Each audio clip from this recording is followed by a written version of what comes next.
பிச்சைக்காரனில் அவர் எடிட்டராக work பண்ணார் கொஞ்சம். அப்போ வந்து நிறைய அவரை பற்றி தெரிஞ்சுக்கிட்டேன். ஒரு 3-4 படம் அவர் கூட சேர்ந்து ஒர்க் பண்ண முடியாத போச்சு எனக்கு.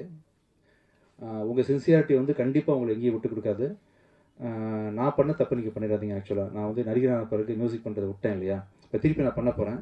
நீங்கள் வந்து நீங்கள் என்ன தான் இப்போ கண்டிப்பாக இந்த படம் நல்லா பேர் வாங்கி கொடுக்கும் உங்களுக்கு. ஆனாலும் திரும்பி கண்டிப்பாக ஃப்யூச்சரில் உங்கள் டேரக்டர்ஸ் எல்லாருக்கூடையும் சேர்ந்து டேரக்டராக தொடர்ந்து பயணம் பண்ணணும். ப்ளீஸ் பண்ணுங்கள். ஒண்டர்ஃபுல் எடிட்டர் நீங்கள். லியோ கிட்ட ஒரு படத்தை கொடுத்துட்டோம்னா வேறு எதை பற்றியும் கவலைப்பட வேண்டாம். டப்பிங் பற்றி கவலைப்பட வேண்டாம். மியூசிக் பற்றி யோசிக்க வேண்டாம். ஏன்னா மியூசிக்லாம் வந்து மியூசிக் டேரக்டர் போகிறதுக்கு முன்னாடியே ரீரெக்கார்டிங்லேயே அவரையும் முடிச்சிருவார். ரஃபா இங்கிலீஷ் படத்தில் இருந்தால் போட்டு இது மாதிரி இருக்கலான்ற மாதிரி ஒரு டேரக்டருக்கு பக்காவான ஐடியா ஒன்று கொடுத்து ரொம்ப கான்ஃபிடன்ஸ் கொடுப்பாரு. கடைசி வரைக்கும் கூட இருப்பார். Wonderful technician. Thank you so much Leo. நல்ல ஒரு ப்ராஜெக்ட் கொடுத்துருக்கீங்க. இந்த படம் வந்து பார்த்து தான் எல்லோரும் வாங்கினாங்க. ஸோ அது பார்த்து வாங்கினது காரணம் உங்கள் உழைப்பு தான், உங்கள் ட்ரீம் தான்.